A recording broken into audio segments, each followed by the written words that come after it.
Hoje o papo é com o Breno, fundador e sócio da Bem Dizer. A marca nasceu no fim de 2017, a partir de uma ideia, em uma mesa de bar. Tudo começou com e-commerce e hoje já ultrapassou 17 milhões de reais em faturamento. Com 6 lojas físicas espalhadas por Minas Gerais, a Bem Dizer é uma marca de moda com identidade mineira muito forte e construiu um público mega fiel, apostando em peças autorais, conexão com as próprias raízes. O Breno se tornou uma referência em empreendedorismo no mercado mineiro ao transformar essa visão em um negócio sólido que cresceu sem perder a essência.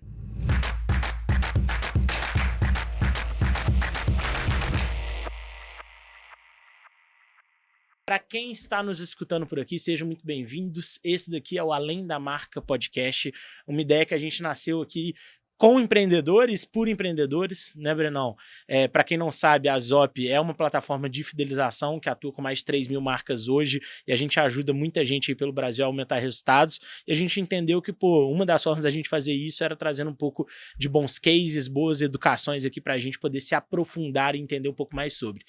Ao longo desse papo vai ter um QR Code aqui em cima, se você quiser conhecer um pouquinho mais sobre a Zop, bater um bate-papo com a gente, até para tirar alguns desses cases aqui do papel, escaneie aqui que você vai conversar com alguém do nosso time, mas a princípio, meu irmão, muito obrigado pelo aceitar desse convite, nós estamos longe um do outro aqui, essa mesa tá grande, vai.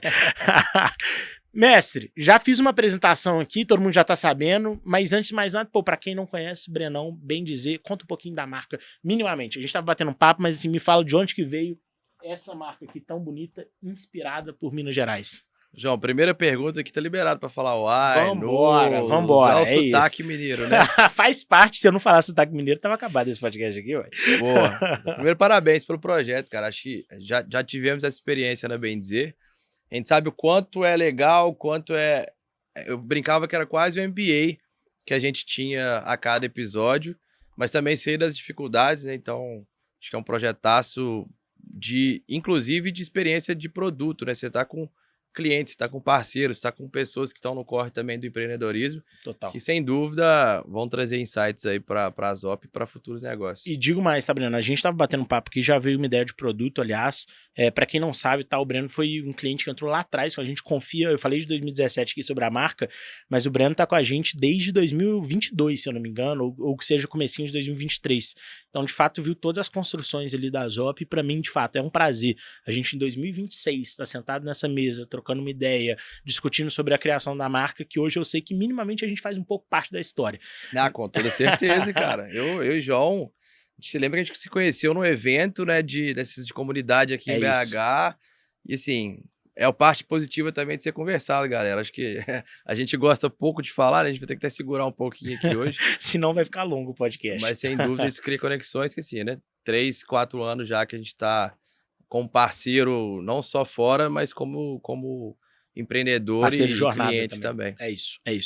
Meu irmão, eu tô com o celular aqui antes de alguém ficar com raiva de mim, eu não vou ficar com ele ao longo da conversa não, mas só porque me mandaram uma pergunta aqui, que você vai descobrir ao final, mas tivemos um podcast, tivemos um convidado no último podcast e que a gente tem uma dinâmica ao final que é fazer uma pergunta para o próximo convidado. Então quem começa aqui não sou eu, é a Amanda do último podcast que fez uma pergunta para você que eu queria que você respondesse e lá no final você vai fazer uma pergunta para o próximo convidado que a gente nem sabe quem é, mas você vai fazer para ele. Fechou? Perfeito, massa dinâmica. Vambora. Ó, a primeira pergunta da Amanda é contar o que você acha que é sucesso e as pessoas que você acha que tem sucesso têm em comum. Cara, sucesso, aí eu vou pegar não só como empresário, empreendedor, eu não vou pegar só empresa, acho que é realmente vida. Eu saí de um trabalho que eu tava por estar realmente esgotado a nível de... Nunca foi problema trabalhar para mim, mas eu tava realmente deixando de fazer coisas que eu gostava de vida em prol do trabalho. Aprendi muito. Mas foi um dos motivos que eu saí e foi o que eu determinei para mim lá no início, que o sucesso para mim, obviamente, ele tem alguns pilares, o financeiro, claro que é um deles. Eu quero ter eu tenho uma meta, né, de ter minha independência financeira ali com 40 anos, pensando em família. Então eu sou um cara que quero ter uma família, quero casar, ter filho e quero ter tempo para aproveitar a minha família. Então, o meu sucesso hoje, ele realmente passa por pessoal e profissional. Então, eu quero que a minha empresa consiga me gerar não só a nível de de financeiro, mas de negócios, uma base e uma experiência que, ao longo dos anos, eu consiga ir criando novas coisas que vão cada dia mais me comprando. Eu quero comprar o meu tempo.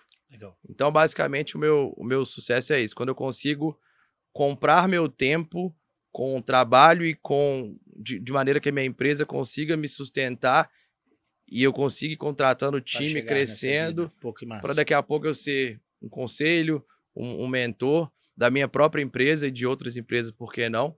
Mas tendo tempo para minha família, que eu acho que a vida passa, assim, eu sou fã do Madeirite, né? Então, assim, quando aquela notícia lá, eu tava em São Paulo, inclusive, na época, eu falei, que isso?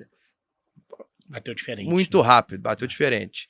E aí me trouxe muito isso, falou, cara, não é só trabalho, é óbvio também, mas quero ter sucesso equilibrado, sabe? É tempo para viajar, é tempo para ficar com namorada agora, esposa futuramente, família, inclusive família, né? Avós, mãe, pai, irmão.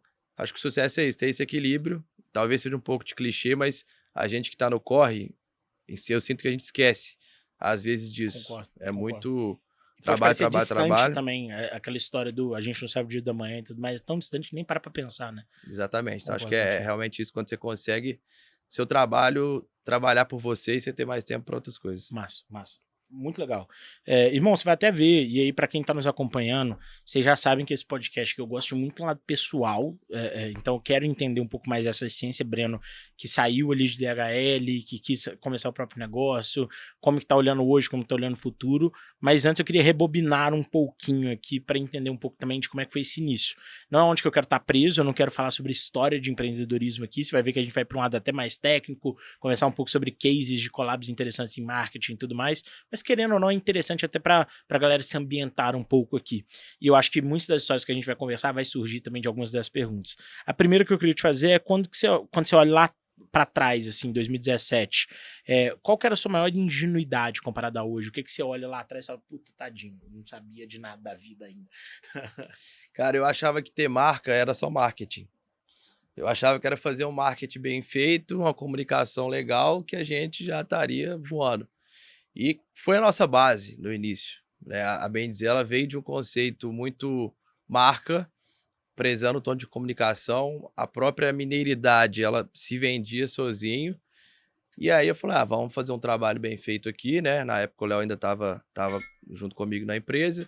Ele tinha essa experiência forte, conseguimos crescer a marca rápido. E aí foi quando a realidade bateu na porta. A gente, no segundo ano ali, em 2018, a marca crescendo, o Instagram crescendo, o awareness crescendo, mas e o faturamento? Por quê? Ter uma marca não é só marketing, é produto, é estoque, é financeiro, é dedicação, é trabalho ali bastante no início, é time. Então, eu negligenciei um pouco isso, achando que seria oba-oba de marca. E aí, quando bateu na porta, realmente, foi quando eu decidi sair. Pô, não, agora realmente a marca precisa de mim. Não é só mais ego e botar lá no meu Instagram pessoal, no meu pessoal, tem uma marca. Pô, legal. Beleza. E aí? O que é ter uma marca? Pô, interessante. É sair da marca para ter uma empresa, né? Interessante. Eu acho que hoje em dia é mais comum isso ainda, tá? Acho que tem muita gente que acha que é mais fácil do que parece. É engraçado, eu não fico feliz com isso não, tá? Mas tem muita gente que entrou na Zob falando assim, porra, um dia eu quero empreender. E aí vai passando o tempo, eu vou escutando um João, não sei se é mais minha ideia, não. Que aí a pessoa vai vendo, né? Vai enxergando qual é que é. Mas eu não me orgulho disso não, tá? Eu acho que sim, é um bom caminho, só que naturalmente, meu avô tinha uma frase, que é, negócio é pra todo mundo, mas nem todo mundo é pra negócio. E é a maior verdade que tem, né? Eu acho que é uma baita jornada, uma baita história, mas que de fato não é pra todo mundo, não é fácil.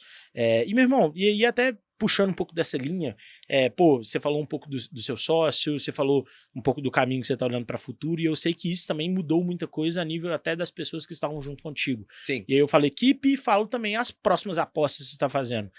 A gente estava conversando aqui um pouquinho sobre expansão e tudo mais, e eu sei que até esse movimento agora, tipo, vamos lá, não é à toa, tô conversando com um cara aqui que é famoso, pô, é sócio de famoso, é amigo de famoso. Como é que foi isso, pô, trazer agora o Gustavo, para quem não não sabe, tá? O Gustavo Tubarão agora é sócio, bem dizer, né? Como é que foi? Como é que foi a tese por trás? Qual que é a expectativa que você tá tendo? O que que você analisou para falar, porra, isso daqui pode ser um bom caminho? Legal. Isso é uma das perguntas que eu tenho mais recebido e eu acho legal demais contar. Porque envolve a marca também, a força da Bem Dizer como marca. Recapitulando um pouquinho só, em 2021, a gente já tinha feito uma parceria com o Gustavo. Como influenciador na época. Como influenciador, mas Ok. como parceiro, acho que, não lembro como é que foi, mas eu conheci a irmã dele Uhum. e eu vi ela postando quando ele tinha uns 60, 80 mil seguidores. Eu falei, cara, esse cara é engraçado, velho. Mas era outra pegada, ainda não era ele na roça, né, contando o dia a dia dele, mas achei engraçado.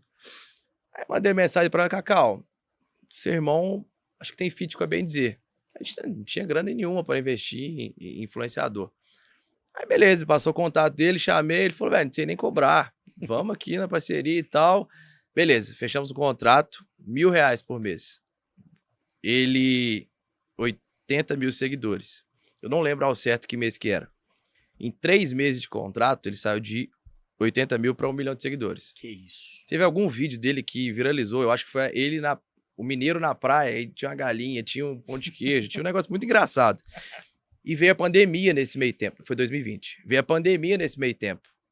Então a gente acertou ele quando ele começou a crescer, porque a galera estava em casa, Instagram o dia inteiro, e ele bombou. Beleza, fechamos um novo contrato, outro valor, mesma coisa, saiu de 1 milhão para 5 milhões de seguidor. É bem dizer, né? Crescendo junto ali a nível de marca. E Roy, desculpa te interromper, mas Roy, você estava analisando já essa época? Cara, Ou não? não, Como com é ele que... tava. Dentro assim, de casa, como é que tá funcionando? Foi muito claro o Roy na época, até porque era um valor baixo de contrato. Uhum. Então, tinha os picos de venda quando ele postava. E assim, era um contrato muito bom pra gente também. A gente ganhou muito seguidor. Eu falo que seguidor não é cliente. Mas, obviamente, está no seu funil ali que você tem que trabalhar depois. Uhum. 6º mês, ele estourado, não conseguimos renovar, mas a gente fechou uma collab, que aí vem a ponta da negociação agora. A gente lançou uma coleção dele, 4 estampas, um boné, cara, sucesso. Vendemos 3 meses, assim, muito. Esgotou muito rápido o produto. Foi mais interessante a collab do que estava sendo antes? Ou muito outra mais, parada também? muito mais. Para ele e pra gente. Okay, foi um ganha-ganha que acho que no mundo dos negócios, quem consegue fazer ganha-ganha bom, acho que cresce. Beleza. Encerrou a collab, não fechamos um novo contrato, já estava realmente a nível Guaraná Antártica da vida, enfim, esses grandes que ele ainda faz. Passou um tempo, ele criou a marca dele. Não ele, mas uma equipe. Uhum. E acho que assim, eu lembro de ligar pro Léo, conversando no escritório, falei, cara, legal pra caramba, vai dar certo, até porque ele é muito, eu achei ele foda, assim, de influência, de pessoa, mas a realidade eu acho que vai chegar uma hora, porque é difícil gerenciar uma marca. Teve muita gente também que fez isso lá atrás e acabou quebrando a cara, né? Pessoas até maiores a nível de audiência, mas de fato é um cenário complexo. O cara não é o know-how, né? Exatamente. E aí, beleza, deu um tempo, nem sei quanto tempo não, janeiro do ano passado ele me liga. E aí, primo, como é que estão as modas? O que você tá planejando aí? Eu falei, Tubarão, você que me conta, o que você tá na cabeça aí? Porque eu tenho várias ideias pra gente, mas sei que você tem sua marca, né? Querendo ou não, é uma certa concorrência, porque são mesmo dizeres.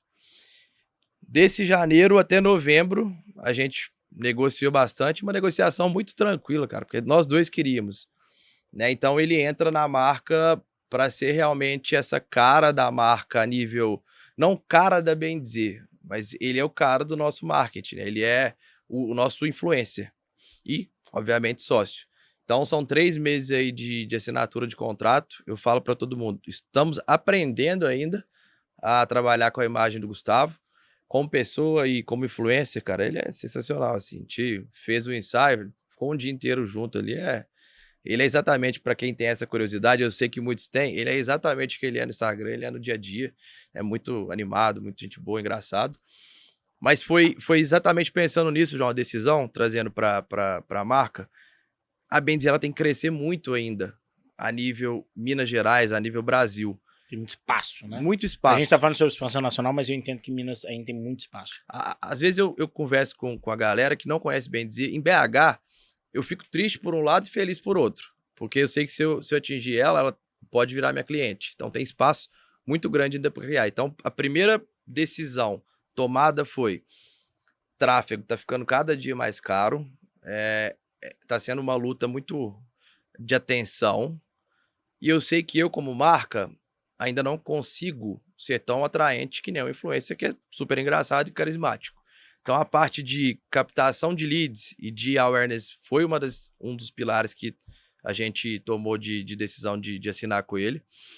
A parte dele realmente ser fã da Bem Dizer e gostar da marca, ele mesmo tendo a marca dele, ainda continuou usando a nossa marca. Então sempre foi uma relação muito boa, que acho que para trazer alguém de sócio, você tem que confiar realmente na índole da pessoa ali, nos valores. Não foi uma decisão fugaz, né? Não.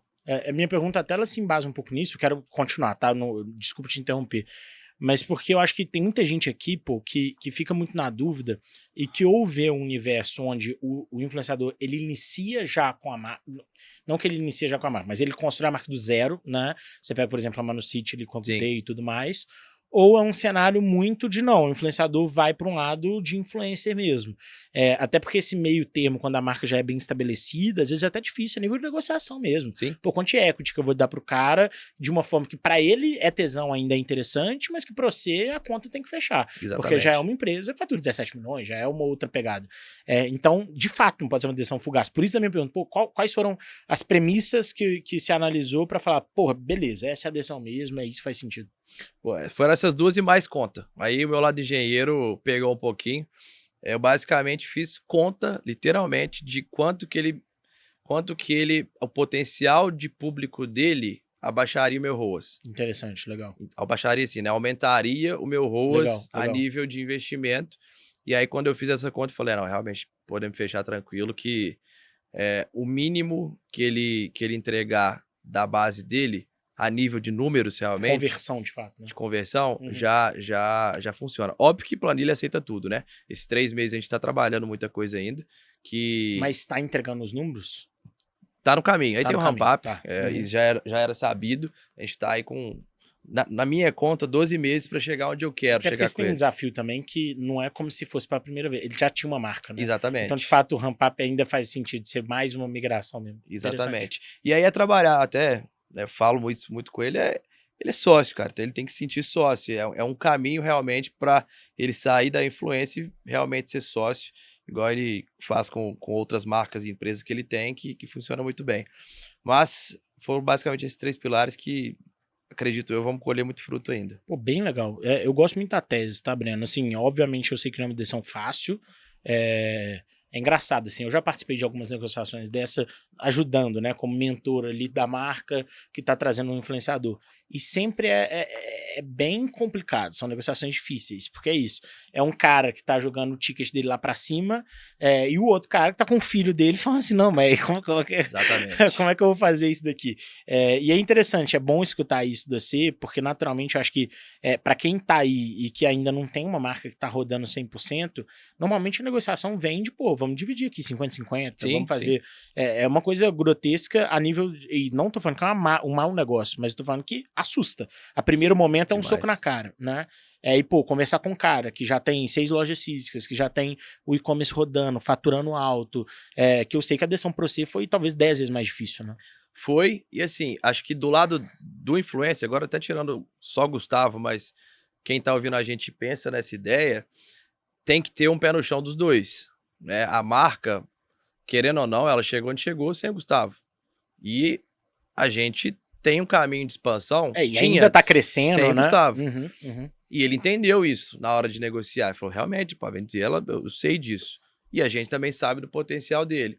Agora, marcas menores, como você falou, né, no nível de... Por mais que tenha uma projeção legal, mas ainda estão muito incerta, né? Construindo aquele primeiro passo, eu particularmente faria isso. Já falei com vários amigos meus, falou, você quer arruma um influencer aí, velho. Vai de sócio, dá uma escalada. Embaixo. Exatamente, gasta menos no início e aí constrói, obviamente, a marca em volta dele. Futuramente, quem sabe, compra, cara. Porque assim, não é eterno também, né? É um sócio que depois, eventualmente, se for da vontade dos dois, pode comprar um outro. Eu acho que é bem racional e tá certo o que você tá falando.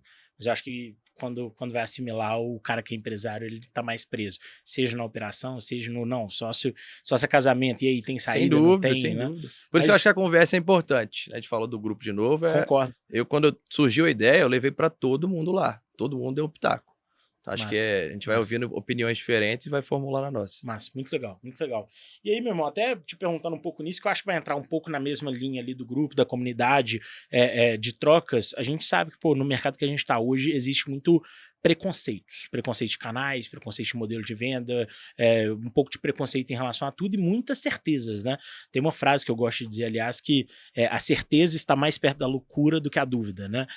E, por exemplo, eu vejo muita gente falando, e eu tô falando isso porque eu vim no mercado real, falando, tipo, loja física é loucura, não faz sentido nenhum, eu tenho certeza que e-commerce faz mais sentido. E se você vai fazer cálculos, algumas vezes sim, algumas vezes não é tão bem assim. E você é um cara que eu sei que aposta muito nesse universo, naturalmente tem um pouco do DNA da marca aí, a gente até tá falando um pouco sobre cidades que muitas vezes o cara vai olhar e falar não vale a pena um ponto, mas que sim tem um objetivo. Queria entender, assim, pra você, o que você acha, assim, dessa estrutura loja física, essa estrutura marketplace que você trouxe, a estrutura e-commerce, qual que é a sua opinião sobre o mercado, como é que a Bem-Dizer tá olhando para ainda estar investindo muito forte na loja física também?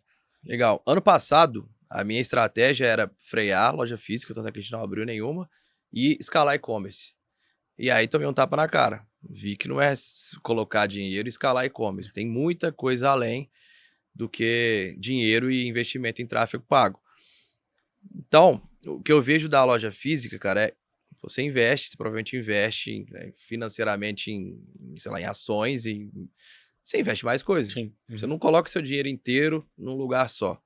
Como a gente começou com o e-commerce, teve a possibilidade, por oportunidades de negócio ali, de expandir, de começar o físico e nos demos bem no físico, eu vejo que cada loja física nova, ela sustenta o todo e ela equilibra um pouco a minha sazonalidade. Legal. A minha, por exemplo, Tiradentes, tem mês que lá é fraco, mas aí meu mercado é bom, o Boulevard bomba.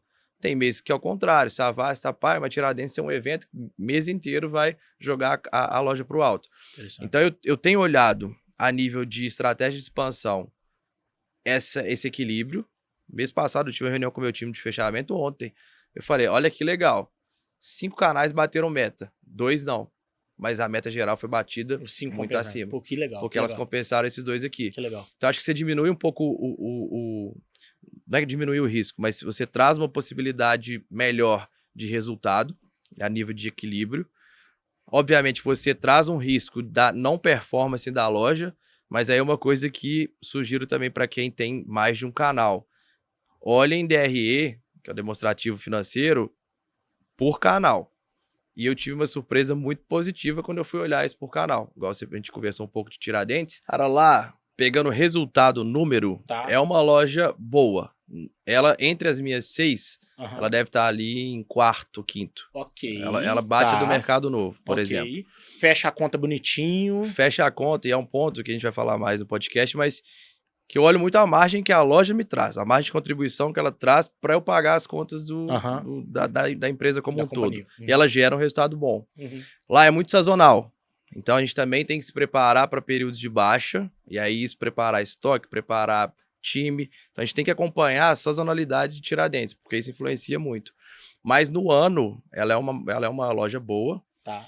Só e tem o posicionamento da marca também. Exatamente. Né? Aí tem o outro lado que a gente é difícil de medir, mas que o posicionamento da marca, a gente ter uma loja em Tiradentes, cidade mais charmosa do Brasil, tem uma Bem-Dizer lá, muita gente conhece a Bem-Dizer por lá, vira cliente e depois continua comprando. Não vou longe não, mano. Eu fui com meu irmão agora no carnaval. E ele já tinha visto um pouco da marca, e a gente foi lá no Traga Luz, que é na frente, né? Sim. E ele na hora, não, quero ir lá e tal. Eu falei, porra, bora. Eu até brinquei, pô, depois você continua comprando pelo e-commerce, tudo, falei que era cliente. Mas que eu achei interessante ver esse movimento. Pô, meu irmão é um cara do Piauí, que viveu em Minas durante uma boa parcela de tempo, tem esse coração mineiro e tudo mais. Sim. E pra ele, mano, na hora que ele viu, ele pirou e falou, não, preciso ter e tal. E aí, de fato, ele conhece com mais profundidade a marca do que só o Instagram e depois ele continua, né? Eu achei bem massa esse movimento. Exatamente. E é a omnicanalidade que a gente tanto fala, isso é na prática, né? É muita gente, tanto a recompra em Tiradentes, tem inclusive um desafio que eu estava falando com o time esses dias para a gente pensar ações específicas para lá, mas ela estava em 3%. Porque é muita gente nova. É muita rotação. Todo final de semana, gente nova. Então, a parada é como mas a gente já analisou se esse esse cara volta depois, não na loja, mas por outras? Aí tá, volta. Volta. Volta. Do caralho. Porque na loja é muito difícil dele voltar. A não ser a gente que gosta de Tiradentes, é povo de BH, mas é muito turista. Então, tem essa parte números que ela se sustenta e dá lucro. E tem a parte marca, que aí já é um outro patamar. Bem que a gente tá interessante. tentando... Trazendo outro caso da Bem Dizer, que é a gente tem Savassi, a nossa primeira loja, coração da Savassi.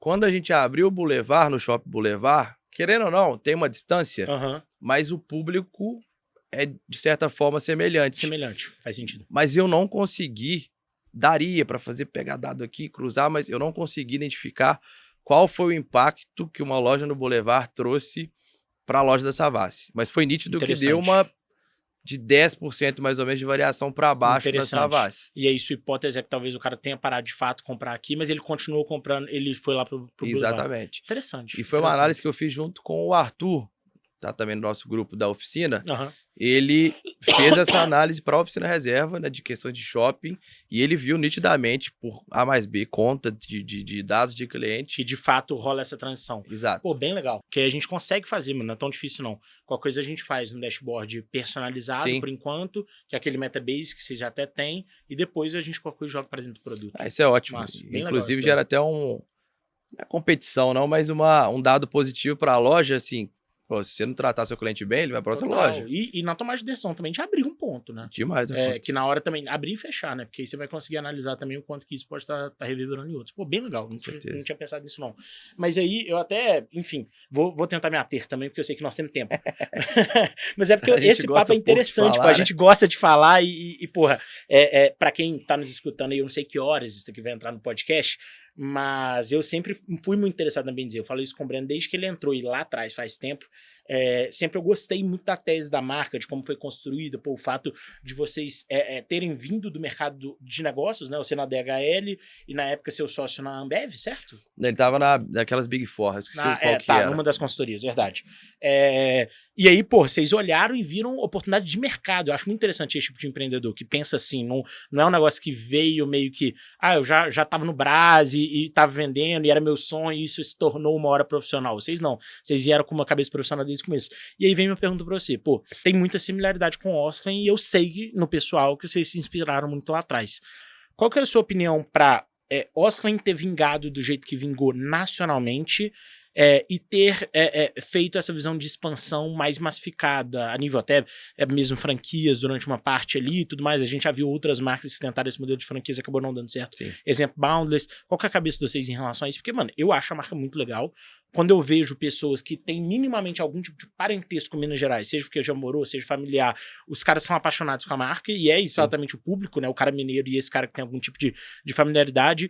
Por que não? Uma expansão porrada mesmo, assim. Qual que é a visão de vocês sobre isso? Pô, cara, aqui é a prosa, né? Então a gente fala sem problema algum. A Osklen, sem dúvida, quando a gente olhava referências macro, ela estava ali no meio.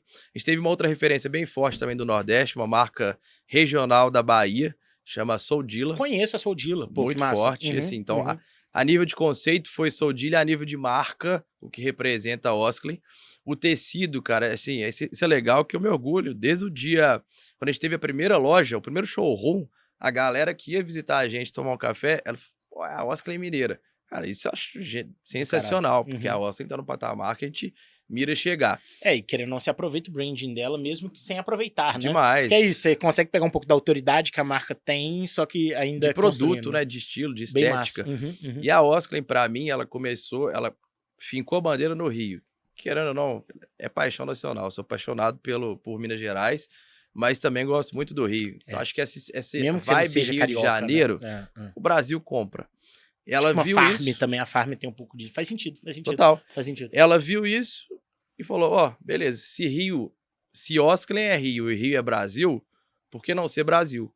Então, hoje eu vejo que a Osklen ela é muito mais Brasil já, a nível de...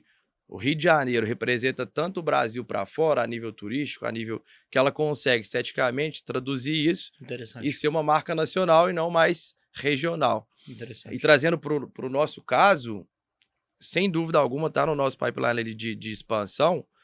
Por que não uma marca local para cada estado? Tá, então a linha da expansão é menos, bem dizer, nacional, levar o mineirismo para fora e mais trabalhar pequenas culturas locais ali e depois ter o unissono da coisa. Interessante. Isso a nível de Breno, empreendedor que quer crescer. Legal. A nível de bem dizer, é Minas. A bem dizer é Minas. Ok. O momento que eu tiver condições de estratégia, de recursos e para expandir, aí vão vir outras marcas que vão compor um grupo nacional. Mas a bem dizer, eu faço questão de... É Minas. Interessante. E, cara, imagina, eu chegando lá no Piauí com a marca, um mineiro, tocando uma marca na sua região. Cara, não casa muito. Agora, eu pegar a minha experiência como comércio, como marca, trazer um sócio local, uma franquia da região, aí sim faz total sentido e é o que a gente mira. Mas sabia, aí talvez eu vá contra o que você está falando. Sabe o que talvez eu faria no seu lugar? Naturalmente a gente sabe que, pô, teste é importante pra caralho. Obviamente, nós temos que olhar pra priorização também. Não sei se o que eu vou falar aqui agora seria algo que faria sentido ser priorizado. Mas manda que eu vou até deixar anotar o bloco de notas aqui. Depois eu vou dar gravação.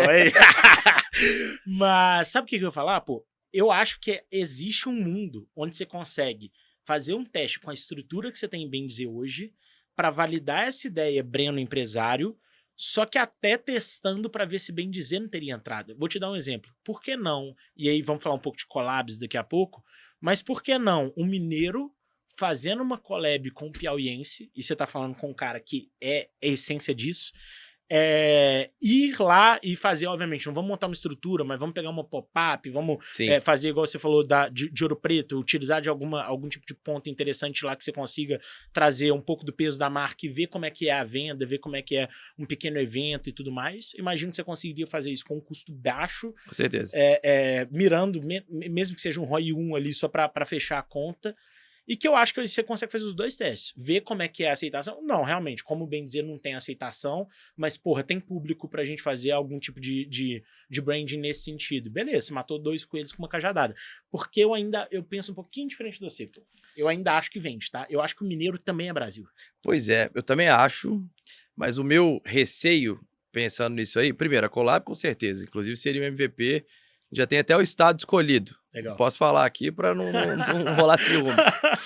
Mas, como bem dizer, aí pegando até clientes e pesquisas e conversas ali dentro de loja e site, a galera se orgulha demais de ser Minas Gerais, entendeu? Então não é nem a aceitação do piauiense. Uhum. É do... Ué, peraí. Bem dizendo, era Minas, agora tá sendo Piauí. Eu quero que esteja só aqui, eu quero poder comprar só aqui. Okay, exatamente. Faz sentido. Então tem uma questão de... Não é nem respeito, cara, é de... Ó, bem dizer Minas, e vamos explorar a marca, bem dizer, o know-how que a gente tem aqui de criar marcas locais e aí expandir, mas assim, né? Não tem certo e errado, é uma linha de pensamento que a gente tem. Tem muito que crescer em Minas ainda, velho. Tem multimarca pra gente atacar, tem e-commerce, que agora a gente tá de sócio novo, tem ponto físico, né, que estão aí para abrir mais 2, então... Interessante. É crescer em Minas e olhar Brasil como projeto. Faz sentido. Do caramba. Eu fui olhar isso por canal, igual a gente conversou um pouco de Tiradentes, ela me traz uma margem que, se eu não tivesse, eu estaria tirando menos por mês ali para pagar meu back-office. Então, as minhas lojas, desde o dia 1, todas eram lucro. Então, realmente é uma forma de expansão segura, vamos falar assim, né, a nível financeiro, porque aí já tem modelos que eu consigo replicar para as novas lojas, e uma forma de diversificação. Interessante. E aí é o que você falou, cara, acho que eu vou chover numa olhada aqui, mas a bem dizer, ela precisava de um ponto físico, para eles entenderem que o tecido é bom, que a modelagem é legal, que a estampa, que a galera...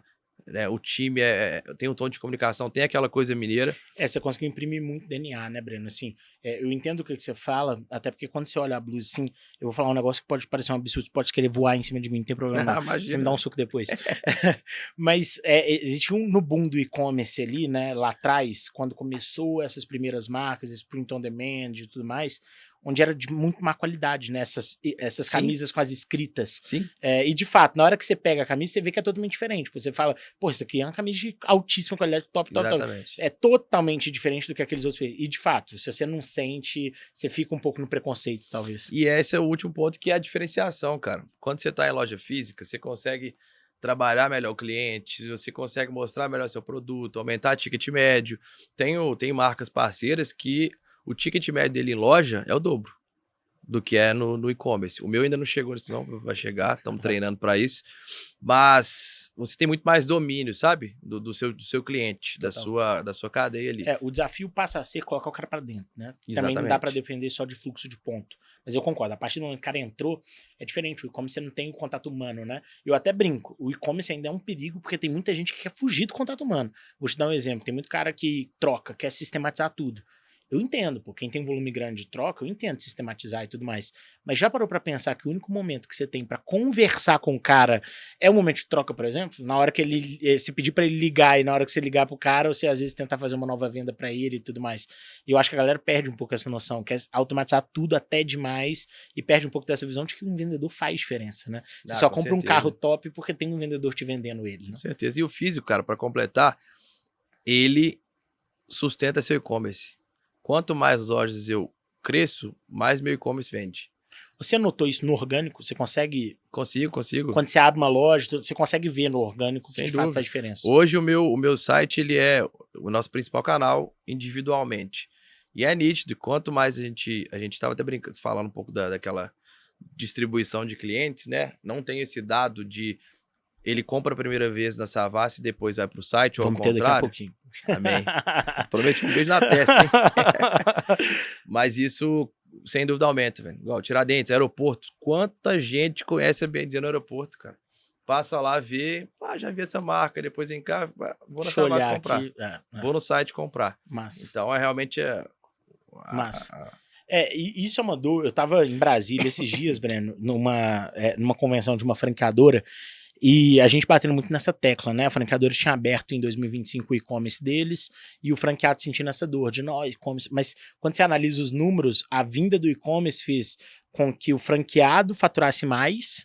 E é muito nítido, só que obviamente, dado também, todo mundo, assim como você falou, a planilha aceita qualquer coisa, o dado também, o cara aceita se ele quiser, né? Ele pode ver e acreditar ou não acreditar.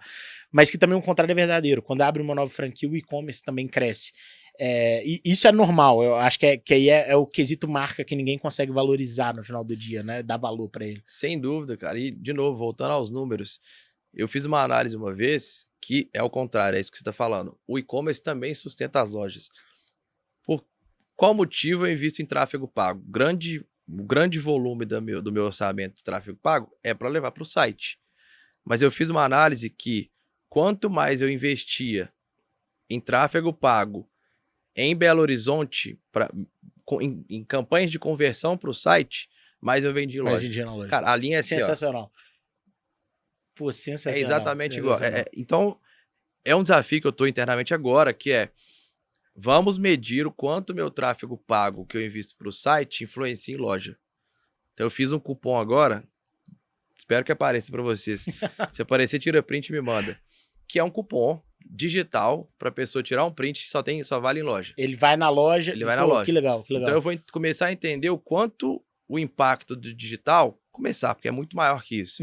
Mas quantas pessoas vão usar esse cupom em loja. Pô, que legal. E aí eu vou entender. Porque às vezes eu tô olhando só meu ROAS e-commerce, cara, meu ROAS geral, eu tenho que olhar isso. Se eu não entender o quanto eu invisto com 6 lojas, daqui a pouco, 8, quanto isso vai fazer minha marca crescer e ela vai lembrar que, pô, tem um aniversário amanhã, vou lá na BNZ comprar um presente. Vou para um churrasco tal, vou lá comprar uma camiseta, uma baby look, um cropped na BNZ. Então, acho que é lógico que influencia, mas a gente está tentando trazer essa racionalidade de números para cada dia investir mais. Que massa, sensacional. E aí, deixa então eu fazer uma pergunta que talvez ela seja doída, tá? Pô, eu te conheço pessoalmente, eu acho que quem tá aqui já percebeu o nível técnico que você traz pra conversa. Sei o quanto que é difícil abrir 6 operações físicas, olhando para 8 agora. Eu conheço, só não vamos falar aqui, mas conheço os números, sei que os números são muito bons. Dito isso, eu tenho certeza que já apareceu algumas dezenas de oportunidades de expansões mais agressivas, visão franquia e tudo mais. Por que não? O que passa pela sua cabeça? Qual que é a sua visão sobre? E eu falo isso porque tem exemplos ruins e bons dos dois lados. Então, eu queria pegar um pouco da sua percepção. Boa, ótima pergunta. Acho que isso vai muito do perfil dos sócios, né? O Léo estava até então e eu agora, que é o medo de quebrar é um. Porque se eu dou um passo para a franquia, eu não estou vendendo produto mais, estou vendendo negócio. E aí eu tenho vários sócios que vão escancarar vários defeitos operacionais que eu tenho. Então, quando a gente olha a marca externamente, a gente passa muito perrengue, cara. Gestão de estoque, gestão de time, de processo. Então, esse medo de quebrar traz um pouco disso, da parte franquia, dessa expansão mais agressiva. Quebrando ele para baixo, falta processo, muito ainda. Eu, como engenheiro, de novo, sofro nisso, mas é o caos e a ordem. A gente viveu o caos, ano passado um pouco da ordem, agora estamos na ordem ainda para viver o caos daqui a pouco no segundo semestre. Mas pelo que você está me falando, então, é um objetivo e mais construir as coisas para chegar lá ou não é um objetivo? Não, é objetivo, cara. Legal, eu como legal, empresário quero crescer, a gente quer expandir mais rápido. Legal. A franquia tá, sem dúvida, no roadmap, mas assim, tem franquia, tem multimarcas e tem o próprio e-commerce e loja própria. Trazendo um pouco mais da parte técnica, eu sei que tem hora que é chato, mas, galera, façam conta, principalmente em varejo, que a nossa margem é pequenininha. Eu comecei a analisar o quanto, no meu regime tributário, o quanto não é mais interessante eu ter uma franquia e não uma loja própria. Porque eu pago tanto imposto, pago tanto encargo trabalhista que, dependendo assim, fazendo conta, talvez valha a pena eu ter um sócio. Que aí eu vou ganhar na venda do produto e vou ganhar no royalty. Uhum. Então, a gente está nesse nível de entendimento da operação e organização da casa, mas aí, sem dúvida, já a partir desse ano, 2 agora, Legal, eu estou virando 4 esse ano. Legal. Que já tem uma piada mais 2 para expandir própria ainda. E aí, ano que vem, realmente, a gente está se organizando para alguns projetos maiores para botar o pé no acelerador e crescer em todos os canais, tá? Multimarca hoje, inclusive, se tiver algum lojista aí do interior, chame a gente que a gente quer revender, quer vender no interior de Minas. Então tem esses 3 canais aí que vem muito forte e um quarto que é a parceria Collab, que tem feito muito sucesso também. Vamos conversar um pouco sobre essa.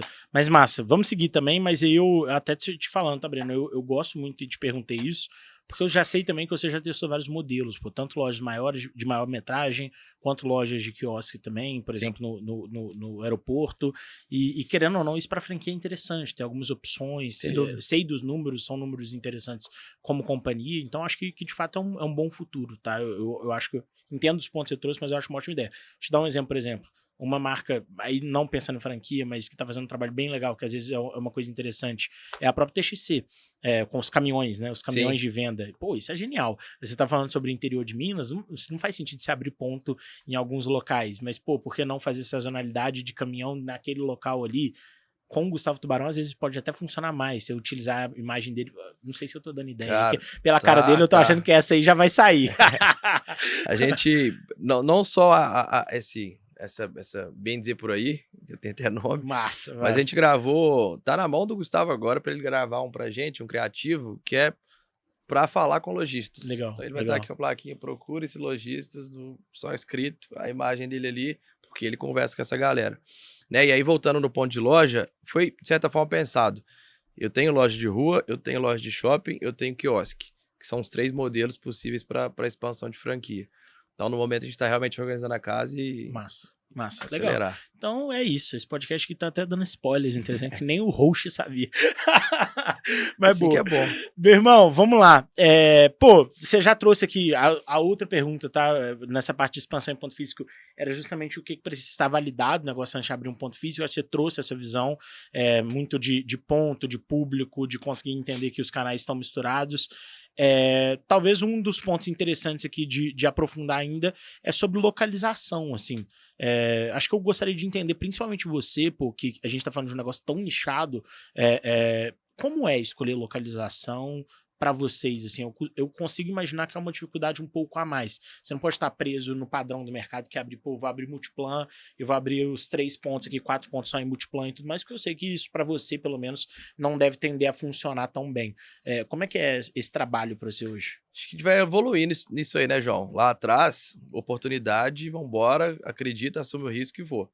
Então, a Savassi, que foi nosso primeiro ponto, 100% oportunidade, teve a baixa da pandemia, a gente achou um aluguel bacana, pontaço, reformamos ela inteira e abrimos. Mercado Novo, oportunidade, uma loja estava saindo, a gente pegou o ponto, assim, quase que de graça. Tiradentes já foi um pouco de estratégia e um pouco de oportunidade. Eu estudei em São João del Rei, né, lá do lado, então eu vivi em Tiradentes. Peguei o carro um dia com o Léo, fomos lá, procuramos, tomei um café com a amiga era amiga da senhora que estava alugando a casa, pum, mais uma. Zero, sendo super sincero, zero análise de números nessas lojas. No máximo um payback, um ponto de equilíbrio, quanto que cada loja teria que vender para pagar. Aí, obviamente, também não é maluco, né? Mas mais uma linha de quanto precisaria vender mesmo, não tanto de quanto expectativa, não. Não, mas quanto precisaria, olha, não dá. Esse número aqui, ok. Exato. Nem que eu venha aqui do outro final de semana para vender. E aí, público, tá? A Savassi eu queria estar na primeira na Savassi, porque eu sei que é emblemático em BH. Mercado Novo, essa época estava no hype, turismo, até os próprios Belo Horizontinos indo muito lá. Tiradentes, nem se fala, né? Cresceu ainda mais depois disso. Aeroporto, mesma coisa, público, é fluxo. Aí a gente sim teve essa... Pô, a galera tá indo viajar, ela tá saindo de Minas, ela quer levar... Então, acho que essa percepção de entender quem é o público passante é muito importante. E mudar também um pouco da visão de só moda para um presenteável também. Exatamente, né? Total. Assim, 50% da nossa venda é presente. E eu não tenho vergonha nenhuma de falar disso. Tá doido, agrega valor pra marca, você protege seu preço, porque moda, querendo ou não, hoje em dia você tem o problema desconto do mercado. Exatamente. E tudo mais. O presenteável você perde um pouco dessa visão. Concordo. Exatamente. E não à toa, né? Inauguramos uma no ano e no outro mais uma no aeroporto. Spoiler, estou olhando mais algumas lá dentro. Lá dentro? Pô, legal. Cara, é um fluxo muito bom. Pois eu ia te perguntar sobre isso. Eu estive presente no dia que a loja do aeroporto nasceu. Não sei se você lembra. Não, se bem que você já estava rodando e a conversa foi com uma engenharia, né? Uma construtora para fazer o ponto. Mas você já estava analisando. Tava. Mas eu te perguntei isso lá.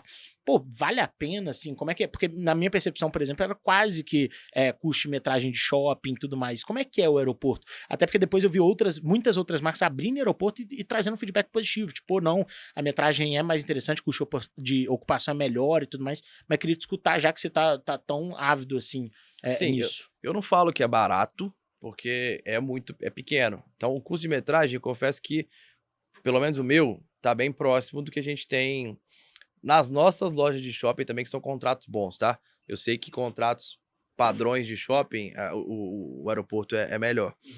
O ponto é que é uma operação otimizada, João. Então, o que eu faço lá? Que foi uma sacada que a gente teve também depois de alguns meses. Menos é mais. Então, eu tenho menos referências, menos opções para o cliente, mas mais profundidade de estoque. Então, isso faz com que a loja fique muito rentável, porque eu tenho a mesma quantidade de estoque que eu teria, mas com menos chance de erro. Então, a minha gestão de estoque ela é muito mais assertiva no aeroporto. Legal. Então, por ser mais assertiva, eu perco menos venda. Porque o público está passando lá, quer comprar a Reda, vai ter a Reda.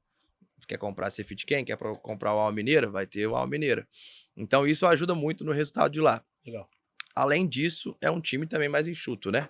Eu tenho uma pessoa por turno, uma gerente que olha as duas lojas. São 2 turnos ou 3? São 2 turnos. Tem parte da manhã e parte da noite. De madrugada a gente não abre, não.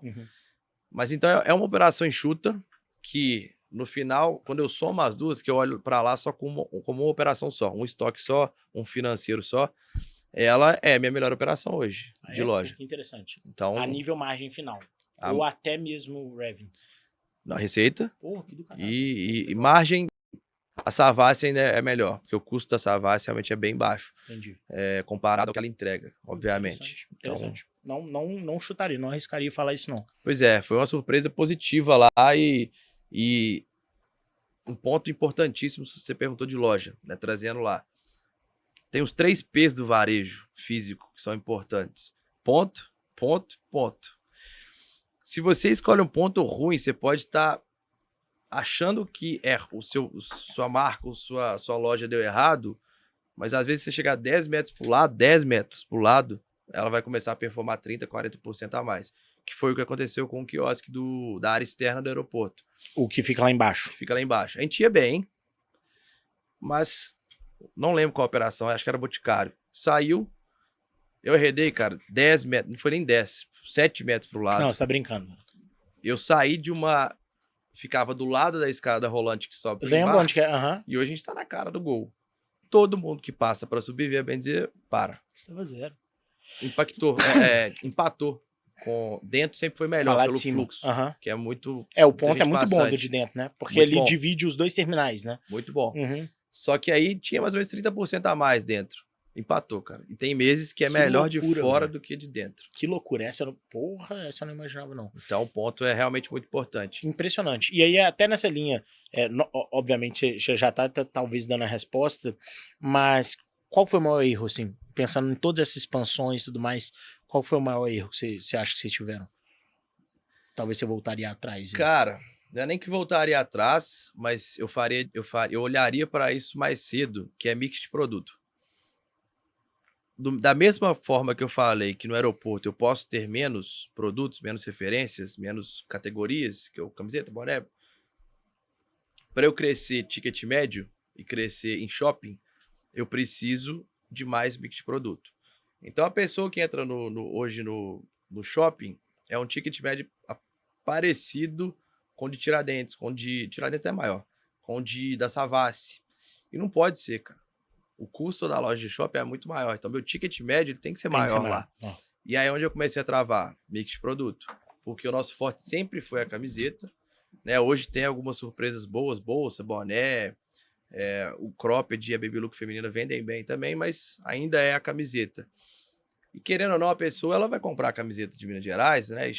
Ela vai ter um guarda-roupa inteiro com o negócio de Minas Gerais. Exceto algumas exceções, mas eu demorei um pouco para entender isso, sabe? De aproveitar mais o cliente que entra em loja. Então eu vou ter uma cueca, um short, uma meia, um boné, uma camiseta lisa, uma camiseta mais minimalista, uma camiseta oversized. Então a gente está nessa fase agora de transição, que eu brinco que é saindo da fase adolescente e indo para a fase adulta. Então a gente olha o mix de forma muito mais estratégica hoje, que é pensando em aumento de ticket médio, aumento de público, né? A oversized, quando eu lancei, começou a chegar um público que não consumia, bem dizer, e está consumindo hoje em dia. E entender como não saturar também o guarda-roupa do meu cliente, né? E fazer ele voltar mais vezes para consumo próprio, para presente. Então, acho que o mix de produto, com certeza, seria o que eu olharia com mais carinho lá atrás. Que legal, interessante. E é legal que você está trazendo dores que normalmente não surgem, tá, nesses papos. Que eu acho que é uma dor justamente quem está numa operação um pouco mais complexa, mas o principal, tá mais na ponta com o cliente. Eu acho que quando a gente vai pro lado de e-commerce, muitas vezes a gente perde um pouco da sensibilidade do que você está falando. Não sei se você teria essa dor pensando no e-commerce, porque naturalmente você só ia estar direcionando verba para o lugar que vai fechar a conta naquele produto ali, você nem ia sentir esse lado. Interessante, bem legal isso. Meu irmão, massa, a gente entrou bastante nesse lado do ponto físico, tínhamos falado também sobre a parte das cidades e um pouco da como é que vai ser a expansão mineira e tudo mais. Queria mudar um pouco o assunto, se você me permitir. E eu quero justamente falar um pouco sobre o lado de collabs, você falou. Você mesmo citou, a gente falou um pouco também sobre o lado da influência, de influenciadores e tudo mais. Eu queria entender assim, vocês já fazem collab com outras marcas há muito tempo. Como é que funciona esse processo? Como é que é escolher uma marca? Como é que é entender como é que vai ser essa ação? Porque aqui nós estamos falando de um nível de criatividade além, né? Não é só pensar num produto, você tem que pensar não só no produto com o go-to-market da história, com quem que vai fazer sentido para acompanhar o branding de uma forma interessante. Como é que é isso para vocês hoje? Cara, começar, né, pegando um pouquinho antes de hoje, eu ouvi um amigo também empresário e tava aprendendo ainda como gerenciar uma marca, e a gente foi visitar ele em Vitória, numa reunião ele também tinha uma marca, vendeu, ele falou, Breno, cara, calma, que a gente tava pensando nisso, começando a pensar em collab lá atrás, ele falou, calma, agora você que vai bater na porta da galera, e vai tomar um tanto de não. Depois, a galera vai começar a bater na sua porta para fazer collab. Se você construir marca, você vira um Exatamente, interessante. construa a Pô, marca. muito legal, muito legal. Depois você pensa em collab. Depois você se preocupa em ter mais sims, porque os sims vão bater na sua porta. Foi exatamente o que aconteceu, cara. Hoje, não é nem porque eu não quero procurar collab, não. É porque a gente não tem tempo e braço ainda para expandir muito grande essas parcerias. Você tem um time que olha para isso ou é o mesmo time que olha para marketing? É o mesmo time que olha para marketing. Sendo bem sincero, muitas vezes o papo começa comigo. Com você. Para entender realmente a demanda e como a gente consegue fazer. Então a gente tem 2 modelos de collab. Hoje o que eu gosto mais é o modelo collab, uma coprodução, cocriação, a gente lança na loja, lança no site, a empresa vende para a base dela, até pegando de exemplo a Solids, que a gente fez agora há pouco, uma empresa também de BH, mineira. Com a Zop também, hein? Aí, ó. Estamos todos juntos, né? Mas eles trazendo de exemplo para esse modelo de collab que é cocriação, cara, quem que vai pensar numa empresa de RH fazer uma collab com a empresa de moda, de vestuário? Na primeiro papo, cara, a gente sentou, foi lá no escritório deles. Foi você e a Mônica para ter um papo. A Mônica, a gente troca uma ideia depois, mas ela não tava nessa reunião, não. Cara, se a gente fizesse uma collab de expressões que o corporativismo usa, né, o RH querendo ou não tá ali com pessoas, empresas, mas na mineiridade. Pum. Saíram 4 estampas geniais, o brainstorm riscado com toró de ideias embaixo. Então, assim, a gente gosta muito disso porque a gente pode criar o que a gente quiser, velho. E a gente olha muito o quê? Que é como a gente escolhe. Público, qual o potencial criativo que aquele produto ou aquela collab que vai vir tem, o quanto o público é convergente e, obviamente, o quanto a gente vai cruzar ali as bases e fazer a marca mais conhecida, pensando do nosso lado. A Solids é uma baita empresa e muitos colaboradores da Solids são nossos clientes. Então, assim, já estava claro que ia dar certo. E tem uma outra parte que eu abri no ano passado, que é a cocriação, que eu estou chamando. Aí a gente muitas vezes não vende nos nossos canais, mas a gente faz a criação para outras marcas. Pro ponto ali. Por exemplo, eu, Zop, eu vou fazer para minha equipe, é isso? Exatamente. Entendi. Para ter a chancela, bem dizer, de qualidade, de vestuário, de modelagem.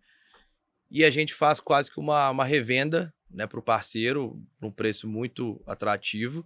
Porque a gente sabe também, quanto mais a gente espalhar a qualidade, bem dizer, por aí, melhor pra gente. Que foi um caso, por exemplo, dentro de casa, a Belô Café, tá ali na Savassi, e tem em São Paulo também agora. A gente fez os uniformes dele. Porque tem tudo a ver, o café faz uma quantidade menor e tá, bem dizer, ali assinada a nossa logo, né? E eles usando ali na cafeteria. Legal. Então, hoje, em resumo, a primeira coisa é realmente essa semelhança entre marcas, o quão legal pode ser a criação e o produto, e o quanto, obviamente, isso vai sustentar o nosso branding, porque, querendo ou não, a gente também tem que crescer marca, né? E acho que essa troca de bases é um dos objetivos principais de collabs. Muito legal, muito legal. Eu quero até puxar aqui alguns cases, assim, até para trazer um pouco de visão para a galera, mas se você pega, sei lá, os últimos 10, 15 grandes estratégias de marketing, se você for analisar, poucas são sozinhas, são marcas sozinhas. A gente vai falar um pouco, mas é uma Carmed agora, um Nubank, todos esses caras estão olhando para a collab e entendendo que, de fato, o jogo tá ali, né? Porque aí você cria a sensação de exclusividade, o cara quer pertencer, você consegue criar uma visão de que, ó, isso daqui não é para sempre, isso daqui é pontual, e todo mundo quer entrar ali naquela moda e tudo mais, né? Sem dúvida, isso é da escassez e urgência, ela é venda, né? Mas isso desses exemplos que você começou a falar da Carmed, por exemplo, já fizeram várias. Cara, acho que o tchan da collab é um pouco do que eu falei com a Solids, o público não tava esperando, velho. Quem que vai pensar numa, né, igual eu falei, vestuário com RH, sabe? Acho que a falta, você fugir do óbvio, Total. Ele é muito importante. Total. Assim, se eu poderia fazer uma collab com a marca de boné, tá, qual que é a novidade nisso? Agora, eu fazer uma collab com a Zop, por exemplo... Interessante isso que você falou, tá? Porque, de fato, normalmente o pessoal pensa mais no normal, né? Pega o mercado wellness, vai ser uma de suplementação com uma de roupa de academia, por exemplo. Interessante. É Bem surpresa, legal. cara. Surpresa, acho que ela faz parte do marketing. Aquele fator, uou, é o que a gente busca em collab a maioria das vezes. Bem legal. Isso aqui é uma aula, tá? Você acabou de falar. Bem massa. Querendo ou não, você trouxe um pouco dessa visão, mas a próxima pergunta ela é um pouco na linha de qual que é o objetivo, assim. Eu tô tentando ser cada vez mais criterioso, Breno, de trazer aqui um pouco da visão, como a gente falou, um pouco de ROAS e tudo mais, mas no final do dia, o que faz a conta fechar? E eu sei que muitas vezes não é necessariamente fechar a conta. Por exemplo, você falou da revenda ali pro Belô. Imagino eu que você só fez um produto a um custo talvez até mais baixo do que seria no D2C, né, no Direct to Consumer no final do dia, mas que, tem marca ali envolvendo que você nunca vai conseguir ver esse resultado de maneira real, mas também não foi uma coisa mega trabalhosa, imagino eu que foi só um adendo ali, deve ter tomado um pouco de tempo. Mas nessas maiores, assim, nas coisas que você quer fazer pra frente, até talvez voltando um pouco na conversa do Gustavo Tubarão, o que para você, nesses momentos, você olha, assim, qual o KPI que você tá olhando, quais são os números que você, de fato, é aquela brincadeira, chegou no final do dia, vai fazer o debriefing, o que vai te mostrar se valeu a pena ou não valeu a pena? Legal, tem fatores que são mais qualitativos que a gente não vai conseguir medir, mas, sei lá, o engajamento de posts de Instagram. Vou te falar que eu olho muito isso, vou estar mentindo, né? Eu gosto mais desse fator, ou se 10 pessoas do meu ciclo chegarem para mim e falar, Breno, que massa essa collab que você fez, já é um fator de sucesso para mim. Legal. Porque é realmente quem acompanha, quem já está acostumado a ver bem dizer toda hora, ela para ali e fala, peraí, que é isso aqui? Então acho que esse ciclo, elogiar, já é um fator muito, muito, muito positivo. Na parte de vendas, obviamente, na maioria das collabs, a gente cria ali uma condição especial para a base da outra empresa, mas acompanha pouco também, mas são formas, né, de entender esse resultado. E collabs que a gente tem um investimento maior em estoque, João, eu confesso que eu tenho uma conta lá para mim, nessa parte de gestão de estoque, que o investimento, seja na coleção, seja na collab, ele tem que se pagar, né? Aí temos que olhar também a saúde financeira da empresa. Eu faço conta simples, quanto que você pagou no produto, em quantas parcelas você dividiu? Quanto que você ganha em cada venda, tirando custo variável, imposto, o que sobra do imposto, da taxa de maquininha, o que sobra financeiramente, se ele pagar a prestação da minha... Já tá válido. Tá válido, cara, porque o financeiro porque eu garanti. Aí entra no lado marca que você falou. Entra no lado marca. Ele que vira entendeu? o lucro da história. Então eu não tive impacto nenhum financeiro. Interessante. Porque eles pagou ali, o CMV dele foi pago. Porém, marca, eu tenho certeza que isso aqui, a marca cresceu. Então já tá valendo. Interessante. Dito isso, até fugir do script aqui, o que você acha sobre evento? Porque a gente tem essa mesma tese, tá? De trazendo um pouco a visão, você já foi em alguns, deve ter algumas pessoas que estão vendo a gente já foram também.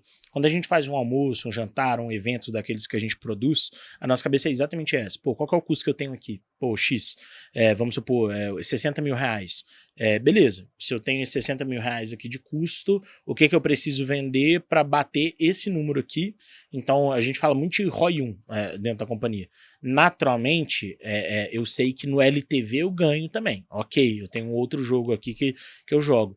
Mas que eu sei que tem um fator marca que já me compensou. Mesmo que esse cara, eu não ganhe no LTV dele, eu estou compensando ali a nível branding e saio no 0 a 0. O que você pensa disso, aliás? Porque eu acho que tem muita gente que, às vezes, pelo evento ser complexo, e de fato, você vai ter que ter uma estrutura, ter equipe, pensar com carinho, toma tempo. Eu brinco muito que marca é tempo, né? A marca é quantas conexões você vai fazer com o cliente dentro do Instagram, da vida e tudo mais. E, naturalmente, você faz um evento desse, você vai perder um pouco time ali que você vai estar falando de produto para falar de uma coisa dessa. Mas o que você acha? Qual que é a sua opinião sobre? E aí eu falo nos dois universos. Tanto pensar em eventos de experiência própria, bem dizer, que eu acho que é genial essa ideia, trazer mineiridades ali para trazer experiência para clientes tops, quanto ir até eventos. Vai ter um festival, vai ter isso daqui, que é o que a TXC, por exemplo, faz com os caminhões, por exemplo. João, eu acho sensacional e para mim, é uma tecla que eu tô batendo muito na BNZ, é o offline. Galera, vamos entender que o digital, ele veio para ficar, ele vai estar ali sempre, mas cada dia mais a gente vai estar brigando por atenção ali. O offline, ele ainda é barato. Eventos eu sei que são caros, mas tem outras formas de estar presente no offline que são baratas.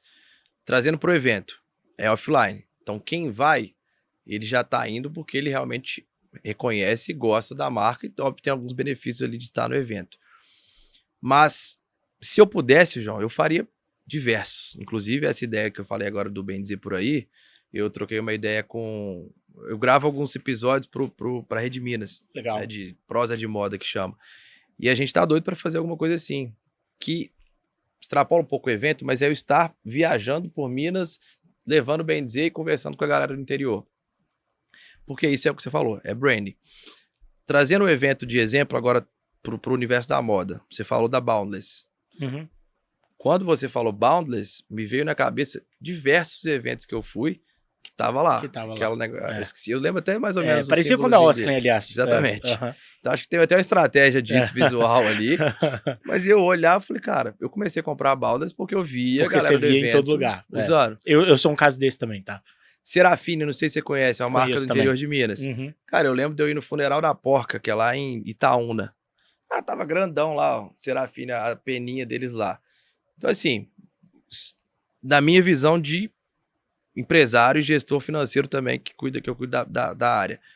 Se sobrar grana, se eu conseguir, não é sobrar, mas se eu conseguir encaixar o evento ou o físico offline mais vezes no meu orçamento, eu vou fazer. Legal. Exemplo agora, estava em contato com a Maratona de BH, tentando colocar a gente lá de alguma forma, porque eu estar presente vai cada dia mais impactando a galera e vira aquele bolo. Então, pegando o seu exemplo, eu acho genial, eu acho que se eu conseguisse criar um orçamento para isso, sem dúvida faria mais. Só não tá à frente do orçamento hoje, né? Exato. Aí, hoje eu tenho que... Surgem diversas oportunidades pra gente. Interessante. Fala, galera, eu tenho que escolher minhas batalhas ainda.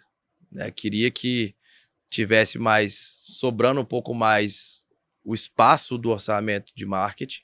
Ainda não tá. Interessante. Aí, também tô com o Tubarão agora, que eu tenho que usar ele muito mais e dar uma segurada aqui em algumas coisas. Legal. Mas para marcas que conseguem... E assim, eu tô falando de evento, né? A gente tá falando de evento, mas tem muitas formas muito mais baratas de fazer também, que é trazendo para o marketing offline, que eu acho que é uma potência que pouquíssima gente usa. Total. E você vê essa galera na porta de loja falando no microfone, galera, que lá vende, velho. É barato, vende e cada um... Pode achar ruim e tal, mas de fato vende. Não, eu acho que daria um podcast inteiro a gente falando só sobre isso, estratégias assim, tudo mais, até porque você pega... Espero que o Tubarão não veja esse podcast aqui. Vou mandar Se pra vê, ele. posta, tá? Mas o que eu ia falar é, pô, até querendo ou não, você ter um nome desse também com a marca é muito legal, pô, porque às vezes, eu vou cobrir aqui o investimento que seria lá a pedido dos caras, vamos lá, vamos colocar o Tubarão aqui, nós vamos colocar um pontinho, você libera pra gente um pontinho aqui, vamos fazer um móvel, né? Dá pra pensar muita coisa, mas pô, legal. E aí vai até nessa linha, assim, uma das últimas perguntas aqui aí sobre esse lado da empresa, depois eu quero entrar um pouco lá do Breno, tá? Boa. Como que nasce, assim, é engraçado, porque quando você vai trazendo, Breno, eu não sei se todo mundo tem essa percepção, mas eu que converso com lojista o dia inteiro, são mais de 3 mil lojistas aí que eu já conversei no meio desse caminho todo, nem todo mundo traz uma visão tão racional das coisas. Tem muita coisa que vai acontecendo. Pô, eu comecei minha marca porque o produto nasceu assim, era um sonho meu desse jeito, eu já vendi isso aqui na porta da minha faculdade e tal. O normal, aliás, do empreendedor brasileiro não é o cara por oportunidade, como você falou, né? É o cara por necessidade, a grande maioria das vezes. E eu sei que você é o contrário, que você é um cara racional que pensa nas ações, pensa no canal, pensa em tudo. Eu queria entender como é que nasce uma coleção da Bem Dizer, por exemplo, como é que nasce um canal novo da Bem Dizer. Talvez eu esteja fazendo uma pergunta ampla até demais, mas assim, como é que nasce assim, esse processo criativo? Legal. E esse processo de, pô, beleza, vou dar a vida, isso aqui vai virar um projeto e depois ele tem vida própria e eu vou passar para a equipe e tudo mais. Você foi falando sobre o ser racional e realmente eu parei para pensar quando você estava falando, pô, realmente, eu sou... eu acho que... Falei isso ontem com o meu time. Para gerenciar uma marca e uma empresa no geral, eu vejo que a gente tem que ser 50-50. 50 tem que ter feeling, tem que ter risco, tem que ter achismo e um achismo baseado na experiência e 50% dados. Quando eu olho hoje para uma... Eu vou trazer coleção, João, porque até conversando com outras pessoas do ramo, é das maiores dificuldades que marcas têm na hora de lançar coisa, nesse momento de criação, concepção e compra da nova coleção. Hoje, a gente tem 2 grandes coleções e lançamentos sazonais. Então, o primeiro ponto de tudo eu sento com o meu time de produto, de marketing comercial, a gente define o calendário da marca do ano inteiro. Então, a gente vai lançar agora, no próximo março, não tem lançamento, dia do consumidor, semana do consumidor. Abril, estava previsto uma linha fitness. Maio, a galera vai ficar doida que eu tô dando tanto spoiler aqui. Copa do Mundo, vai vir. Depois Dia dos Pais, Dia dos Namorados, enfim. A gente tem um calendário. Então, a primeira coisa é o calendário. Para começar a criar a concepção. Trazendo pro inverno. Tinha uma expressão que eu sempre quis usar na bem dizer. Eu não vou falar essa, eu não posso mesmo para não dar spoiler, que vai ser o nome da coleção. Se ele me contar depois, eu jogo nos comentários. Mas a gente sempre quis usar. Falei, vamos fazer isso aqui. Teve pesquisa? Nenhuma. A concepção do tema, não teve nada. Joguei para minha estilista, falou, ó, é esse o tema. Vamos trabalhar, pesquisa, tendências, cores, enfim, e vamos para um segundo papo. Ela faz toda essa parte de pesquisa, de tendências, tecido, cores, chega para mim, a gente faz junto, fala, eu acho isso, eu acho isso, parte para definição de mix de produto. Essa parte de definição de mix de produto, ela já é um pouco analítica também. Eu, como cliente de outras marcas e muito antenado pô, eu saio para tomar umas vezes, velho, vou num restaurante com minha namorada, eu vejo a galera se vestindo, velho. Eu olho. Não desliga, a cabeça não desliga. Não, porque eu vivo daquilo. Então eu vou entendendo um pouco da tendência fora de dados, fora da bem dizer. E depois caso com a nossa. Então a gente decide o que fica do nosso catálogo, a nível de cor, modelagem, estampa, e o que sai. E o que dá espaço para outras coisas. Por exemplo, o nosso público feminino, a gente tem todo tipo de público feminino, mas eu ainda sinto que falta uma coisa estilosa ali, sabe? Aquele negócio que a gente vai trazer agora a t-shirt feminina, que é um negócio mais despojado, porque eu vi outras marcas fazendo. Então a gente encaixa essas apostas. Beleza. E aí depois passa por uma... Aí a estilista volta, cria todo...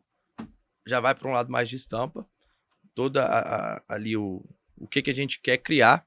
E, em paralelo, meu time de planejamento, ele faz o quê? E financeiro. Pô, quanto que a gente tem para gastar nessa coleção? Porque não adianta eu querer criar um mundo e não ter dinheiro para pagar. E o que a gente vai tirar, eliminar, vender, ofertar, girar a coleção para pagar a coleção nova. Aí vem a análise de curva ABC, né, que é mais chato. Acho que muita gente quer dar de marca. Eu falei isso agora, velho. Tava trocando ideia com uma turma lá do Esquema sobre PCP, sobre gestão de estoque. E assim, marca passa por gestão de estoque, né, e coleção nova. Então, você saber o que você tem que queimar para pagar essa coleção nova, ela passa também na concepção. Tóxico ali no final do dia. Exato. Curva ABC, cara. O que vende muito tem que ficar. O B que você avalia, ele está para tirar. E o C que você tira, que dá espaço para coisa nova. E aí, após isso, é mais uma... que eu acho que tem uma coisa muito boa também que eu falaria aqui nessa parte de coleção, que é... Você tem previsão do que você não lançou ainda? Nenhuma. A chance de você errar é muito grande. Mas você concorda que você tem físico? Ou pegando, pegando agora o online também. Você tem uma base de clientes gigante que você pode perguntar a ele. Né? Inclusive pela Zop. A gente faz uma pesquisa interna. Eu trago todos os vendedores. A gente mostra todos os produtos. Cada um tem uma ficha 3, 2 e 1. Limitada. E eles apostam nas estampas ou no produto que a gente está lançando. No final daquilo, eu pego e falo, esse aqui eu vou comprar mais, esse aqui médio, esse aqui menos, esse aqui... Tem coisa que a gente até tirou. Porque o feedback do comercial foi tão negativo. Se meu time de venda que tá ali não acha que vai vender, eu não vou fazer isso aqui. Então, a gente encerra aí, né, o ciclo que é ajusta um pouquinho e depois já tá pronto ali para lançar. Mas isso parece que é rápido, cara. O correto de uma marca de moda... Eu sou mais varejo, né? Mas se eu quiser atacar o atacado, são 12 meses que eu começo a criar. Hoje o meu é um ciclo mais ou menos de 6 meses. Entre tendência, pesquisa, desenvolvimento de produto, fornecedor, pilotagem e lançamento. Interessante. Falando de tendência, vocês usam WGSN hoje? Não. Não? Não. Mas já usou alguma vez? Você fala que é o do Não, peraí. A WGSN é aquele portal que é só de tendência de moda e tudo mais. Não, Bem não. legal isso, Não, usa. A minha tá. estilista usa. Que é Start, né? É. Já... Eu lembro que eu lembrei do nome porque eu assinei pra ela um tempo atrás. Caro. É. Assim, cara, mas importante pra caramba. Aí eu ROI 1. É isso. Se a gente veio de lá uma estampa e vendeu, uma tendência tá e vendeu, feio. tá pago. Tem que investir também, né? Senão a galera... Boa. E, meu irmão, indo na linha, eu queria fazer um game aqui rápido com você, indo nessa linha sobre criação, sobre a parte criativa, todo o processo de collab e tudo mais. Eu quero basicamente perguntar o que você acha, são 4 collabs, eu quero te perguntar o que você acha sobre a collab, trazer uma mini explicação para quem ainda não conhece e, de fato, se você faria ou não essa collab. Se você estivesse na posição de executiva, seja de uma marca ou seja de outra. Bora. Vambora? Eu já sei minhas respostas, mas vambora. Vamos lá. Primeira que tem aqui é Burger King e Carmed, que fizeram pro Dia da Mentira, né? O Burger King se juntou a Carmed para criar o Carmed BK, um hidratante labial com aroma de hambúrguer grelhado. Tá aqui até aparecendo na tela, porque isso, produção tá chique dessa vez. Que isso? Como bem dizer, aparecendo aqui no Aí, ó. Ei, BK, aí que é esse médio, ó. Tô aqui. Cara, com certeza. Eu brinquei que eu já sabia minhas respostas, porque vai ser difícil eu falar um não. Não. Pô, aquilo que eu falei agora. Dá um fator, tipo assim, o que é isso? Esse que é isso já é o fator ou. Curiosidade bizarra, né? Bombou. Todo mundo falou disso. A Carmed foi falada, o BK também, que são marcas que o arquétipo delas é, né, de brincar, de ter novidade. Então, com certeza, acho que era o objetivo disso aí, provavelmente, foi o Dia da Mentira, né? Sim, sim, sim. Não seria, mesmo se lançasse, provavelmente não seria a venda, seria Total. o... E eu acho que esse é o principal, tá? Você falou, você pegou o ponto. Pra mim, também tem que pensar não só collab, mas como que você traz isso encapsulado com uma narrativa interessante. 100%. Pô, o Dia da Mentira, por exemplo, você tá falando de um produto que tem gosto do outro, mas que não é o outro. Sabor! Que já vem a outra aí agora. Mas, pô, legal. Eu concordo contigo, tá? Eu acho que essa foi uma bela. Todos esses que eles estão fazendo, né? Agora, querendo ou não, tem seu valor, tem seu objetivo por trás. Mas a próxima, pra mim, é a melhor. Não sei se você viu, aliás, mas o McDonald's mais Red Bull. Você viu essa? Não. McDonald's entrou no universo automobilístico ao firmar em 2025 uma parceria inédita no Brasil com a Red Bull, trazendo a visão de Fórmula 1. Isso foi na época de Interlagos. Cara, genial, pô. Isso daqui foi o produto que eles deram na compra, né? Da fidelidade do aplicativo. Olha, eu vejo por 2 perspectivas isso aqui. Quem que paga o lanche? São os pais. Os pais. É a mãe ou pai ali que vai pagar e vai... E por quê? Fórmula 1 é mais o público... Total, o público masculino mais velho também. Uhum. Eu tenho vários amigos que não consomem McDonald's, mas são fãs de Fórmula 1. Mais um público que provavelmente vai querer comprar para ganhar o brinquedo aí. Total. E quem que ganha acaba, né, além de quem é fã, quem que vai usar o brinquedo? A criança. A criança desde cedo já tá começando, pô, Red Bull, o carrinho, McDonald's eu gosto, vai começar a associar a marca. Total. Lá na frente, o que vai acontecer? Total. Provavelmente vai virar cliente. E eu te digo mais, tá, Breno? Eu acho que aqui a genialidade, gente, pra mim o mais legal, porque que eu acho que foi a melhor case de todos esses que a produção separou, porque ela junta todos os pontos. Ela junta o ponto branding, que você falou, marca. Ela junta o ponto, sim, experiência, como você acabou de falar. Mas para quem não entende a fundo, isso aqui eu estudei pessoalmente, tá? Eu achei bem legal mesmo. Esse produto, o cara só conseguia ter o produto utilizando os pontos do aplicativo Mac. Então o Mac estava querendo aumentar a utilização do aplicativo, jogou isso lá para dentro, então ele teve utilização, colocou o produto Red Bull, então o McDonald's não vendia Red Bull até então, a partir de agora ela vende. Se você não quiser tomar Coca-Cola, você pode tomar o Red Bull dentro do McDonald's. Então, assim, é um negócio a longo prazo que teve a explosão na época, mas a longo prazo os caras criaram uma estrutura tanto de aproveitamento do Mac a nível aplicativo, quanto do Red Bull vendendo por mais um ponto de venda que tá no Brasil inteiro, né, basicamente. Genial mesmo. E indo um pouquinho mais rápido também nas últimas duas, uma foi a Milk Moo mais Ruffles, que essa eu achei bem interessante, porque aí a gente tá falando também de uma companhia global, mas que sim aposta muito no Brasil, com uma companhia nova, recente, de certa forma. A Milk Moo explodiu, mas é bem recente no mercado. E eles criaram esse creme de avelã aí com batata chips, assim, uma mistura que normalmente o pessoal já comenta, né? Da batata com sorvete e tudo mais. Essa eu faria, mas eu não consumiria, não. Eu sou doce, salgado. Mas assim, vejo um aproveitamento muito grande de ambas aqui. Cria uma... Pô, peraí, deixa eu experimentar pra ver se é bom. Total. E ali, Ruffles é gigante, né? Então, Gigante. E a nacional ela é muito forte. Então, Total. entrando aqui, base, né? Público. Total. Troca ali. Concordo 100%. E por último, Boticário, essa aí foi uma recente, eu acho que essa é a mais recente da linha, né?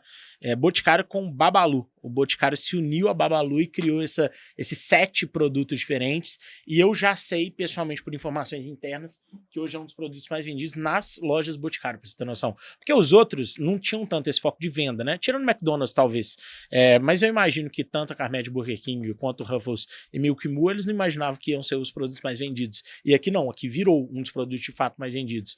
O que torna genial, mais genial ainda, né? Genial. E assim, eu acho que isso também traz o que marcas têm feito, das que eu acompanho. A Babalu, eu pelo menos não... Eu lembro de consumir lá atrás.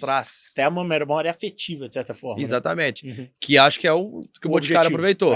Agora, da Babalu, eu pelo menos nem vejo mais. Assim, né? Nas gôndolazinhas. Então, pode ser também uma coisa... Pô, peraí, deixa eu trazer a marca de novo tentar pro hype. Conversar com esse público. Uhum. Mudar, às vezes, talvez venha alguma estratégia de novo produto daqui a pouco, né? Conversar com mais gente e falar, pô, a Babalu existe ainda. Eu confesso que eu nem sabia que existia ainda.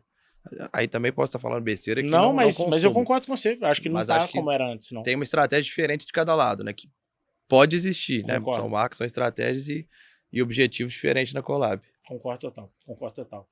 E eu gosto de trazer essa visão, tá, gente? Fazer o que o Breno tá fazendo. Eu acho que nunca uma criação, uma coleção, uma campanha pode ser algo fugaz, assim, tipo, eu vou fazer. Tem muita gente, eu critico muito isso, que chega em momentos, como por exemplo agora, né, Semana do Consumidor, o resultado tá ruim em fevereiro, aí o cara em fevereiro olha e fala, não, tem que fazer uma coisa urgente para a Semana do Consumidor. É o que você falou, pô, moda não é isso, moda é 6 meses antes, é 1 ano antes, e collab principalmente, a gente tem que ter a noção de por que eu tô fazendo, qual que é o resultado esperado com isso, quais são os canais que eu vou trabalhar para conseguir extrair mais valor, seja a nível marketing, seja a nível venda. Então tudo isso passa a ser muito interessante, né, e necessário de certa forma, né, Breno? Sim. Meu irmão, estamos chegando no final, mas eu tenho umas perguntas pessoais para você agora. Eu te falei no começo ali que eu gosto mais dessa linha de entender a pessoa que está sentada na minha frente. Bora. E principalmente para a gente poder inspirar um pouco a galera que está nos escutando também. Eu já sei algumas das respostas aqui, mas eu queria te fazer algumas hoje de modo mais direcionado também. Que como que hoje você se mantém atualizado a nível pessoal? Quais são os livros que você busca, eventos, mentores, se você tem indicações para quem está aqui, mas como é que é o Breno empresário se desenvolvendo e carregando nas costas uma companhia que está crescendo tanto assim, porque você tem que crescer quase que na mesma proporção, né? Com certeza. Eu tenho algumas maneiras. Primeiro, eu participo de comunidades de empresários, então físico, troca, conversa, que acaba virando amizade. Acho que a ambiência, João, você deve concordar comigo, que eu também te vejo muito conectado nisso. A ambiência é um dos fatores principais para o desenvolvimento profissional e pessoal. Você está no meio da galera que, querendo ou não, converge em muita coisa e objetivo, nem pensamento não, mas objetivos que a pessoa tem. Então, desenvolvimento pessoal, sem dúvida, esse é o meu principal. Legal. A nível de conhecimento, cara, eu tentei muito ser o cara do livro, não consegui ainda, acho que ainda vou conseguir, mas se eu pudesse indicar ele chama Store Brand. Muito bom. Que é a Donald Miller, chegou né? hoje pra equipe aí, hein? Cara, é muito Donald bom. Miller. Tem o 2.0 já, aliás, pra quem quiser, viu? Sério? Só que só em inglês. O 2.0 só em inglês. Ué, bom pra nós vamos pegar um dos seus dois e eu vou dar pro Breno de presente, já que vocês não trouxeram nada pra ele. Mas é sério, eu sou fãzaço, mudou muita coisa na Benzia depois disso. Nossa. Que era, enfim, colocar o cliente como herói e a marca como guia. E podcast, cara, eu escuto também na academia. Muita gente fala, mas academia tem que escutar música pauleira. Eu escuto no podcast ali. Legal. Vario entre G4, escuto The News todo dia ali na parte da manhã. Tinha parado um pouco, agora voltei com esse tanto de coisa acontecendo no mundo. E tem alguns outros podcasts do Caio Carneiro, eu gosto também de escutar. Tem o do Padrinho Podcast. Muito bom. Cara, o Lázaro encontrei é sensacional. com ele agora no Porcão, esse final de semana, o Lázaro. Ele é daqui, né? Ele é daqui, né? Ele é mineiro. É um cara aí pra fazer. Aí, ó, tá vendo? Tem que mandar ele é fortão. Mas boa. Ele é um que eu acho que assim, aí eu me espelho um pouco, cara.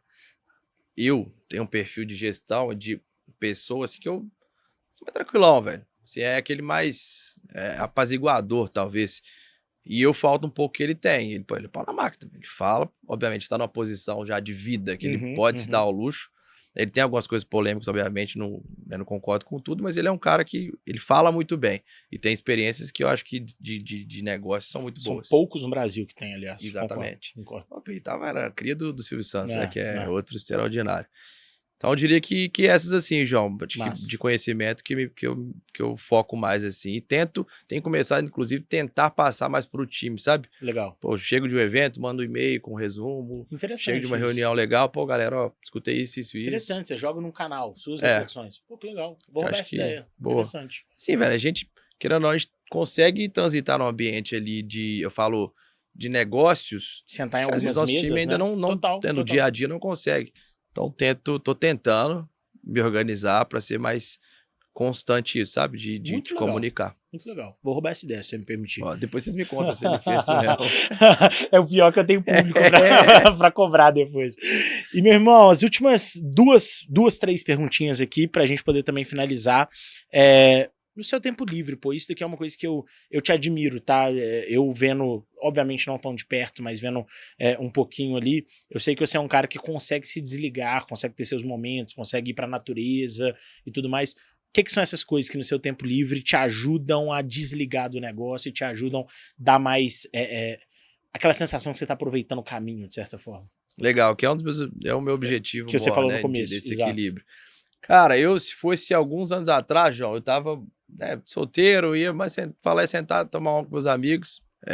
Faço muito isso hoje ainda, mas pegando agora vida, que estou em outro momento, eu tenho gostado muito de sentar num café de manhã, tomar um café tranquilo, e inclusive tô com a minha namorada com um roteirozinho pra gente fazer isso aqui em BH e arredores, porque eu acho um momento, velho, eu prezo muito pelo meu café da manhã.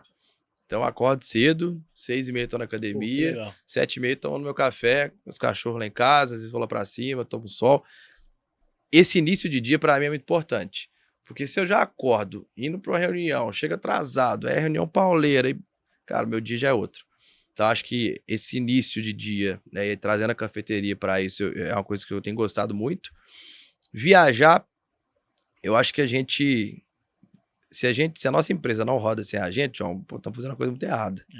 Então, todo ano tem tentado dar uma viajada, ficar uns dias fora. Tem um lado um pouquinho também, sem desligar demais, deixa eu ver que deu merda depois, que eu tenho que tratar. Então, viagem é uma coisa que faz parte, mas eu acho que é desligar o cérebro, mas entendendo que sim, faz parte, saber que a gente tem uma empresa por trás, né? Exatamente. E tenho tentado também, cada vez mais, eu sou de Divinópolis, né? Pô, meus avós estão ficando mais velhos, meus pais estão ficando mais velhos. Tem prima minha com filho que eu quero botar mais próximo, amigo meu, minha turma de 10, 7 já tem filho. Então, tenho tentado estar mais próximo também, de ir para Divinópolis, ficar mais tranquilo lá, visitar todo mundo e curtir isso, sabe? Então, tenho tentado. E tenho voltado também.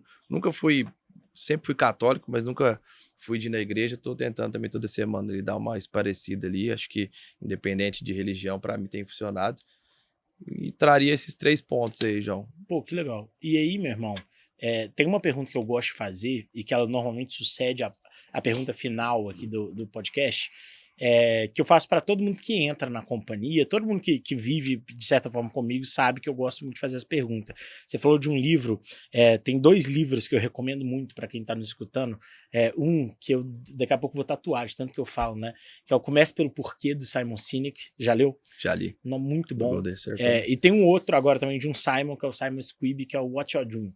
Esse eu nunca vi. É muito bom também, muito bom também. É até parecido, eles fizeram um vídeo muito bom, os 2 escritores fizeram um vídeo muito bom em conjunto, e que muito da cabeça é essa visão, tipo, qual que é o seu sonho, qual que é o seu propósito, por que nós estamos aqui. Você já falou um pouco disso, acho que na primeira pergunta que eu te fiz, você falou um pouco de aonde você quer chegar, o que é sucesso para você, mas até assim, se de fato esse for seu sonho, o que você falou no começo, não acho que você precisa repetir, mas eu gostaria de entender como é que tá a sua cabeça hoje, como é que tá a visão de, pô, como que eu chego nesse sonho de uma forma prática e não entro no automático da vida e deixo ser um passageiro desse trem, digamos assim. Como é que sua cabeça roda hoje em relação a isso? Legal. Eu te falo isso porque é um desafio meu, tá? Hoje, Legal. conseguir colocar isso de maneira racional. Eu vou até conectar, João, esse sonho lá de trás, esse objetivo de tempo, de qualidade, de vida, com a empresa.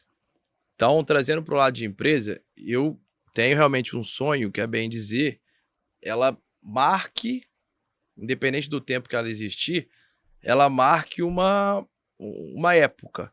Que a pessoa, que já, graças a Deus, já acontece isso, a pessoa compra para viajar, vai para tirar uma foto. Então, eu quero que a Bem Dizer chegue no nível de rodar sem precisar de mim. Então, o sonho que eu tenho profissional, eu diria que é esse: conseguir construir uma empresa que rode sem a minha presença, sem o meu questões de dia a dia, porque aí eu consegui o que eu quero aqui, e eu também tenho vontade de empreender em outros setores, e eu sei que aqui, se meu time está rodando, respondendo essa pergunta, é focar em time, processo e resultado, obviamente, né? O resultado trazendo a consequência desses dois aqui. Então, hoje, na Bem Dizer, o que eu tenho feito, né, inclusive de vida, me organizando melhor a agenda, tentando definir processo, responsável, governança e olhando o resultado. Massa. Acho que é o triângulo aí que eu tô tentando construir lá, porque eu sei que se eu fizer isso, a minha vida vai ficar muito mais tranquila daqui a pouco. Sensacional, sensacional. Depois nós vamos marcar uma conversa para falar um pouco mais sobre Bora. isso. Meu irmão, para finalizar, o time já puxou minha orelha ali, quase arrancou minha garganta. Alguns segundos ali, ó. Vamos que vai dar bom. Para finalizar, faça uma pergunta, por favor, para o próximo convidado desse podcast. Você não sabe quem, você não sabe quando, você não sabe como, mas faça uma pergunta para o próximo responder. Agora, normalmente é empreendedor, né? Então vou assumir isso. Perfeito. Se você não tivesse o negócio ou produto que você tem, qual outro produto ou empresa você lançaria e empreenderia? Baita. Dito isso, responde essa pergunta, por favor. Eu? SaaS. Um sistema, pegando até Zop como exemplo, que tem escala, que resolve realmente a dor de muita gente, que traz receita para cliente, então, e que é digital, né, que querendo ou não, é serviço, de certa forma, e não tem estoque. Sensacional. O estoque, confesso que me traumatiza um pouco, porque é difícil pra caramba. A grama do vizinho sempre é mais verde, mas aí é um papo para outros podcasts. Temos que trocar, inclusive, porque talvez esteja até mais próximo do que a gente pensa e a gente quer trocar com você sim. Sensacional. Breno, meu irmão, obrigado por ter aceitado esse convite, de verdade. Acho que para quem viu aí, de fato, isso aqui foi uma aula, sendo bem sincero, a gente foi para um lado técnico muito interessante, esmiuçamos um pouco da estratégia, bem dizer, da operação e tudo mais, e são poucas pessoas que têm coragem e têm vontade de trazer isso para a galera que tá aqui, que quer aprender, que tá ávida e tudo mais.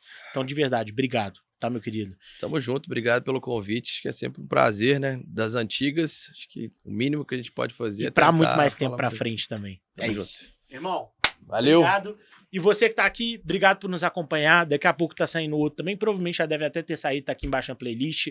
Sempre estamos aqui para poder te ajudar, para poder conversar, esmiuçar case e pensar juntos. E se você quiser entender um pouquinho mais sobre a Zop, tem um QR Code aqui em cima, só escanear que a gente bate um papo depois. E quem sabe você é o próximo a estar sentado nessa cadeira. Valeu, pessoal. Valeu. Tamo junto.